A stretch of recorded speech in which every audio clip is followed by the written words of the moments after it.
Wow. This is very sick, y'all. Like, I don't know if y'all recognize this officer, Officer James, but this man is on the list today because he tried to rape a former officer there by the name of Miss Montoya. But the most disturbing facts of this is that Miss Montoya was not only a former officer there, but also a transgender woman. I find it not only disturbing that Miss Montoya, as a transgender woman, was attacked, sexually assaulted, and raped by this male, Mr. James, allegedly, whatever you want to call it, because I guess it's still in the criminal court system. Oh, wait, no, it's not. I forgot. Why is it not?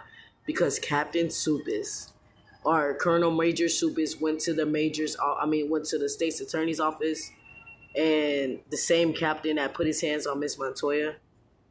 It's crazy, right? Yeah, Miss Montoya, the same captain, right? She didn't even press criminal charges on him, but a little bit noise to her, she goes behind her back and goes and gets all the charges dropped of her being raped in her home, as if she lied or something. And not only that, after that, they fired Miss Montoya, and now they are actively trying to rehire this officer back. Now tell me how that makes sense. Why? Because Miss Montoya does not fit the image that DOC is looking for. But you know what I also find even more disturbing is that you guys, as human beings, are allowing, but I mean, it's not really a shocker to me because you let every officer that wants to have sex with inmates get their rocks off. So it's not even like, and it's not even like I'm lying. It's not like I'm lying. Literally. How many times has inmates come to y'all and say, hey, this officer is doing this sexually, and what do y'all do? You put them in confinement until the point where they do not want to come out, until they recant in their story. Why does it to sit in confinement for 2, 3, 4, 5, 6 months for you to conduct an investigation when an investigation can be as simple as 1 or 2 days? But no, they have to sit in there for days with sexual allegations, and guess what happens? They just keep sliding through the cracks. But you know what I think even more is disturbing about this whole allegations? Because it says a 29-year-old man was arrested by the Marion County Sheriff's Office after he was accused of sexual battering his friend while she was asleep in her home. It's the fact that she was asleep in her home. How did you get in there? You feel what I'm saying? And it's the fact that you were arrested for this. I know that a lot of people may not agree with the trans lifestyle, or however you would like to say it. I know that everybody has their own beliefs, but rape is a whole nother level.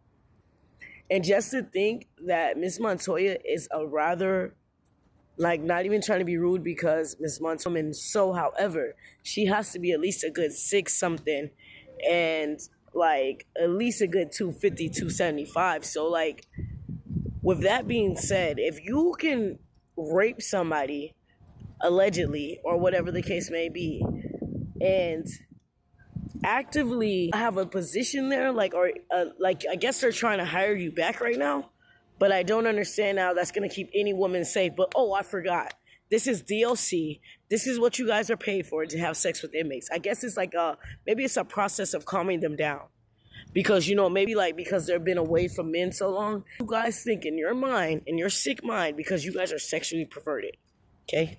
Maybe, and the fact that I didn't even know you were gay, so that's just even worse. You're bisexual. Bless me, but it has nothing to do with that. But it's the fact that you're in here with this false persona of bravility, like you're acting like this hard person, but you're really out here raping transgender women. Like, I'm just saying, now you're going to go back into a women's facility where they just actively covered up a rape for you, to go in there around women who absolutely are traumatized by rape, and then who absolutely really don't even have a voice like that. Even though you say, oh, they have the grievance process. Oh, they have, let me tell you, it's all family owned. They send that joint to Tallahassee, probably like 10% gonna come back approved, okay? Everything else is coming back denied. They don't care. Or you're gonna sit in confinement until you recant on your statement. So you're gonna be sitting in there for months, y'all. But I think that's just very disturbing. And I think that the people should know the kind of people that they keep hiring on. But like I said again, maybe they think that, oh, his sex drive is very high. Maybe they're like, oh my gosh, this is just what we need. He can't even control himself at home. What makes you think he can control himself in here? But guess what? He's the Uncle Tom. He's going to kiss behind. He's going to do everything that he needs to do. And clearly, that's exactly what your criteria is to be a correction officer. It's just to be a sex offender, because it just finds me so funny. It's so funny how many cases of freaking like sex offenders. And then, do you guys know that there was a case that just happened, which I have to post about? I'm gonna put some pictures and stuff about an officer that was on your compound, and they got walked off the compound and arrested because they were watching like child porn, and then they had a video on their phone of them having sex with a cat. Like, bro, at this point, if these are the criteria that it takes to get to be an officer at Lowell Correctional or any other prison, what makes you think the success rate or the possibility of anybody being successful is going to work? If these are the type of people that have to watch them, I'm just saying, criminals watching, disconnecting this all is. Like, if you guys can understand that, please break it down to me. But right now, I'm really lost. And the fact that none of this is being addressed, and it always happens like this. Like, do you guys realize how many sex offender cases happen, like, inside of the Florida Department of so they can have sex with another inmate? But like I said, it's a requirement. You have to have a high sex drive to keep these women calm, bro. And they know this. And they know that this is the only manipulation tactic that they have.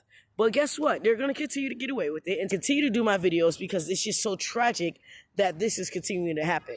And the fact that you guys are so dumb to think that Miss Montoya reached out to me to help me with some pictures, bro, let me tell you something. If anything, Miss Montoya warned me off and told me to stay away. But now I'm really thinking about just asking her to come on board because this is just a whole next level sick, bruh.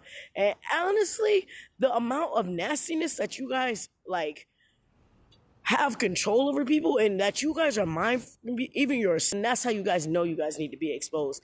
And the fact that nobody's exposing you is sick, bro.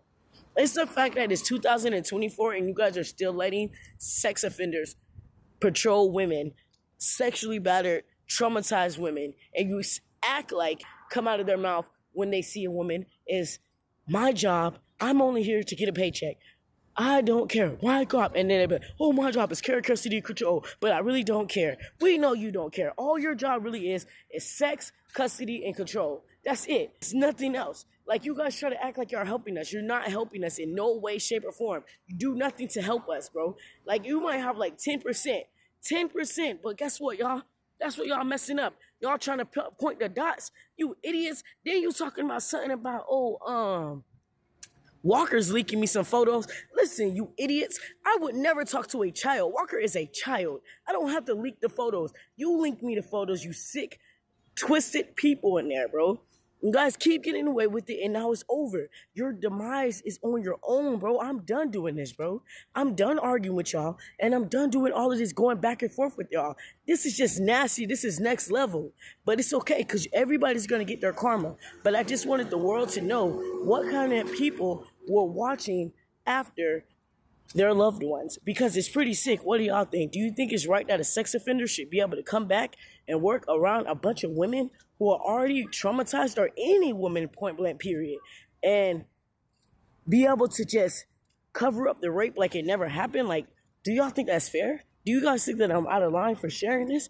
Do you guys think that this man is allowed to have his job back, or do you think that he should be able to get a second chance? Maybe he changed, and this only happened within months ago, y'all. So you tell me,